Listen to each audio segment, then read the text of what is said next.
कर रहे हैं। आपका बहुत बहुत धन्यवाद, आपने बोलने का मौका दिया। Thank you. Dr. Ricke Andrew.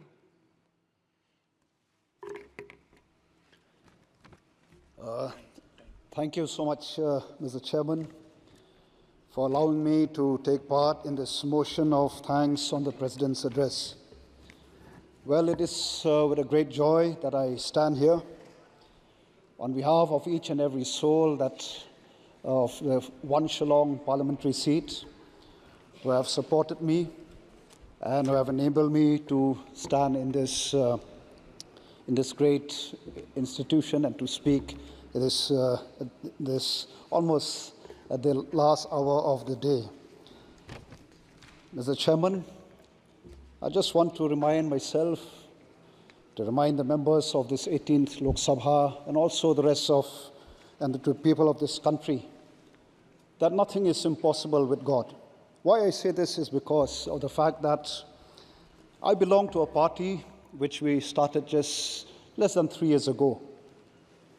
And it is a party which fought the election without money, a party that fought against corruption, a party that stands for clean politics, good governance, honesty, and for the protection of the rights of the indigenous people, and also to uphold the constitution of this great nation, to ensure secularism, pluralism, federalism, that these the tenets of our great nation prevail. So, King Solomon the Great said these words, that a nation without a vision will perish.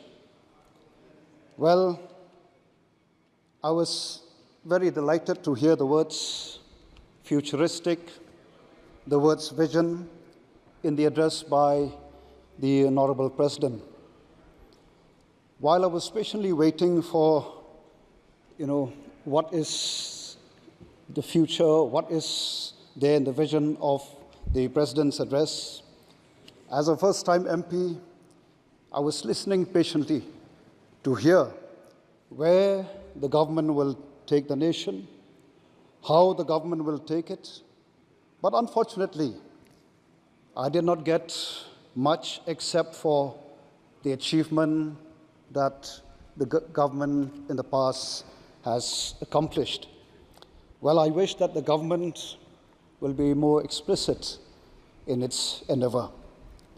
Mr. Chairman, while mentioning the lasting peace in the Northeast, as is spelled out in the presidential address, I would like to remind the government of the day and also the government of the past, led by the Congress government, that our people, my people, living especially in the border with Assam, in the border with Bangladesh, I tell you, till today, they don't feel safe at all. They feel very threatened. And what is even sad is that the lands have been taken away from them. They've lost their livelihood. Why? Because of the failure of subsequent government to settle this dispute, which has been there for many, many years. We talk about development of the nation. That is dependent on the development of the states. That is what even our Honorable Prime Minister said, these words. Now, how can we talk of development when people till today, till this very moment, are yearning for peace? I therefore urge the government to kindly take up this matter seriously. And I wish and I hope that the Prime Minister himself will take the lead in putting an end to this long pending issue in the interests of our great nation in general and in the interests of my people, especially those living in the border areas. Mr. Chairman, there's a saying that small is beautiful.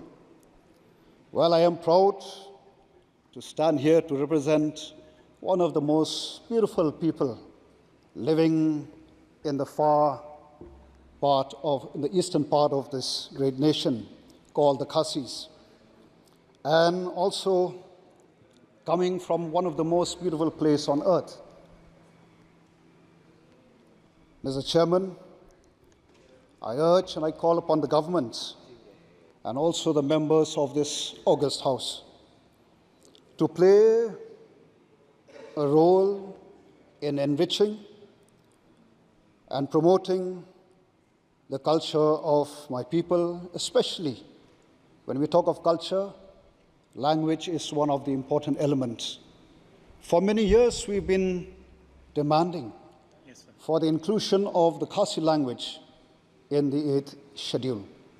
I hope, with the support of members, that one day, just like while I was sitting here, from day one, hearing our friends speaking their own language, how I wish that one day, very soon, that you will also get to hear the language that I speak, the Khasi language. And I hope that the government, members in the opposition, would support the inclusion of the Khasi language in the 8th schedule. Okay, sir. Kindly conclude, sir. Well, the government talks about development. Let me remind this House that Shillong, or rather Meghalaya, is one of the famous tourist destinations. And while talking to friends outside in the corridor, when they ask me where do I come from, I say, I come from Shillong. Oh, Shillong is a very beautiful place. I hope members who have never visited Shillong, or Meghalaya for that matter, would one day make it a point to visit Meghalaya. But the sad part is that Meghalaya is now almost 52 years old. Unfortunately, till today, well, we have an airport, but an airport which is not where big planes cannot land. Even though the fact remains that Shillong, or rather Meghalaya, tourism has so much potential. Thank you, sir. Please continue. Let me finish, sir. This is my maiden speech. I'll just take a few more points.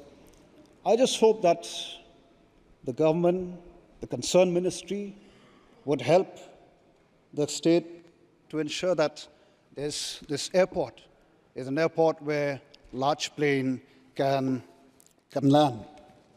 And finally, sir, we've been talking a lot about the leakage, the exams. I would like to draw the attention of the members of this august House that there's another important issue which I feel as members we should take and look at it seriously.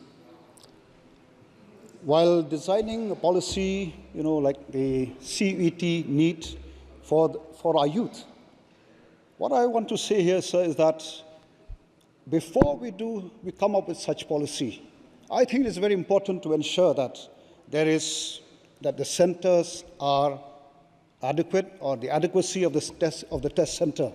Otherwise, what is happening I'm a teacher.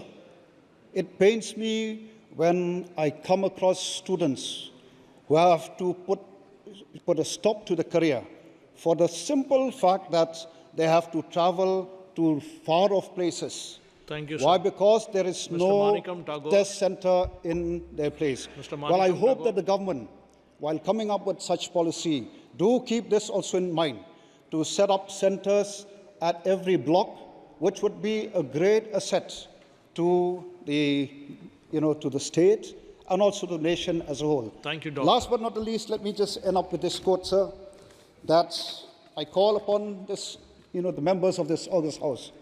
Let us rise up, as Nehemiah said. Let us rise up and build. Let us rise up above party politics. Let us rise up above caste, religion, and creed, and let us build this nation. If we want to see a developed India, I would request each and every member to rise up and build this great nation. Thank you so much, sir. தலைவர் அவர்களே, வணக்கம். நள்ளிரவு 12